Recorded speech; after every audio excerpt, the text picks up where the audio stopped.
দুইটা বড় ডেক নিয়ে আসছি যে মিজান ভাই একসাথে যত 20-30 কেজি চাল ভাত রান্না করতে পারে, একসাথে যত 50 থেকে 60 কেজি মাংস রান্না করতে পারে, সেটার জন্য মিজান ভাইকে একটা কুপ্পি দেওয়া হয়েছে।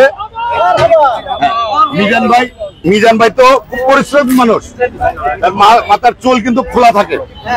মিজান ভাই এই যে এক ব্যাগ দিলাম, এটা 200 আপনার ক্যাপ আছে, এই ক্যাপ গুলি আপনি সবসময় মাথায় দিয়ে কাজ করবেন। খাবারের জিনিসটা একটু এভাবে রাখবেন, চুল টুল পড়বে না। আপনি একটু সচেতন হন মিজান ভাই। হ্যাঁ, আপনি এই জিনিসটা সবসময় মাথায় দিয়ে রাখবেন। এই ক্যাপের ব্যাগটা দিলাম, আপনি এই জিনিসটা সবসময় মাথায় দিয়ে রাখবেন, আপনার জন্য ভালো হবে। একসাথে আপনার 50 কেজি মাংস রান্না করতে পারবেন।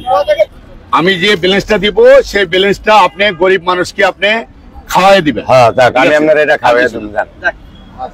উনি যদি কয় তোমার আমি 5 লাখ টাকা দিছি, 10 লাখ টাকা দিছি, উনি আমার এটা ছোট কথা হইছে, আমি টাটকা কথা বলি। আজ পর্যন্ত কোনো হোটেল মালিককে আসতে দেখি নাই, আপনি চলে আসলেন। আমি আসছি তো ভাই, আমি তো ওনাকে সাহায্য করার জন্য, ওনাকে পরামর্শ দেওয়ার জন্য ভাই আপনি আগায় যান, আপনার পাশে আমরা আছি। এই দেশের ব্যবসায়িকরা থাকবে। ওনার যে একটা উদ্যোক্তা, টাকা তো সবাই কামায় ভাই। সবচেয়ে বড় কথা হলো যে ওনার যে একটা উদ্যোক্তা, যে 100 টাকার মধ্যে সবাইকে খাওয়াচ্ছেন গরুর মাংস দিয়া, এটাই তো সবচেয়ে বড় চ্যালেঞ্জ। এই চ্যালেঞ্জটা কয়জনে করতে পারতেছে ভাই?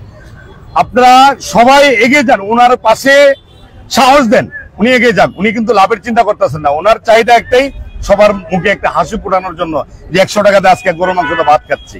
আমি কিছু কইলে তো এত ছোট মনে হয়ে যায়, আর কি কম। না না, আমার আশা ছিল আমি সব সময় 1-1.5 মানুষের খানা যে পাক করতে পারি। আমার হে আশা আজকে পূর্ণ হয়েছে, হে আশা আজকে আমার পূর্ণ হয়েছে। আমি চাইছিলাম এই হাড়ি ভাতিল 2টা, আর কোনো কিছু চাওয়ার মতো আমার নাই। আর 2টা ভ্যান গাড়ি চাইছিলাম, ভ্যান গাড়ি 2টা কইছে কত জনে দিব, আমারে কইছে মোবাইলে মেসেজ হারাইতে বিদেশ। আমি এটি বুঝিও না, হারাইতাম হারি না, খালি 2টা ভ্যান গাড়ি দরকার। একজনের ভ্যান গাড়ি আমি ভাড়া লয়ে হাইরাত করে নেই। আমি কিনতে পারি কিন্তু কিনি না, অনেক আশ্বাস দিছে দেখে আমি কিনি না। আমার 2টা পাতিল চাওয়ার ছিল, আর কোনো কিছু চাওয়া থাকবে না। আল্লাহ বাঁচাইলে এক লগে 100 জনের ভাগ হইব। এই যে উনি একটা কথা বলছেন ভাই, আপনারা 2টার পরে আইছেন, আমার রান্নাটা কমপ্লিট হলে চলে আসেন, তাহলে আমার কোনো সমস্যা নেই। আর রান্নার সময় এসে ডিস্টার্ব করেন না, আসলে লোকটা আগুনে কাজ করে, ওই সময় যদি জেরা করেন, প্রশ্ন করেন, কখন কোন কথা বলে স্লিপ কাটলে কিন্তু ওইসব ব্যবসা সব শেষ হয়ে মানুষের চোখ পড়ে গেছে তার উপরে। আমার বেদবি মাপ নিবেন, আমি অনেক ইউটিউব ভাইদেরকে রাব ব্যবহার করি, এটা আমার মনের কথাই। আমি কিন্তু মিছা কথা কমু না, পুঁথি তেলে কেউ আর কেউ, আমি ডরে চলি না, টাটকা কথা। আমার লইয়া খাওয়ান আর টাকা লোন, ওই সিস্টেম আগের দায়ী থাকবে। আমি এই ছাইলা 2টা চাইছিলাম, আমার এই জীবনের শেষ চাওয়া। আমার 2টা চাওয়া, খালি 2টা বড় হাইলা আর আমার বাপদাদার সম্পদ।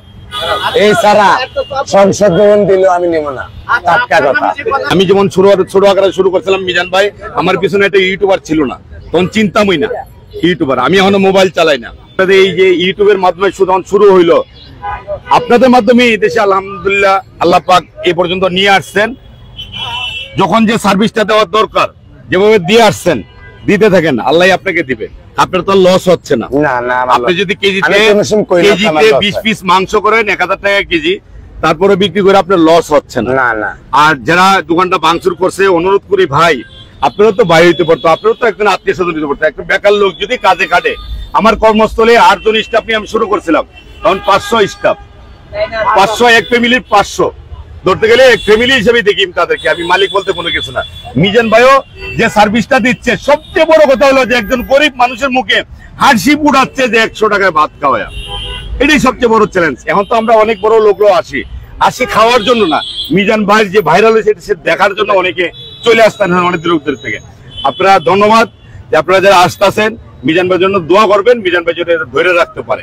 আমি একদম বাবুর্চি হিসাবে বললাম, মিজান ভাই যদি আমার কাছে আরো কোনো সহযোগিতা চাই, ইনশাল্লাহ আমি লোক দিয়ে হেল্প করবো। আর মিজান ভাইকে অনুরোধ করি, মিজান ভাই একা করাইতে পারতেছেন না, আপনি কিছু লোক নেন, নিয়ে যারা আসছেন খাইতে, তারা যদি সার্ভিসটা ঠিক মতো পায়।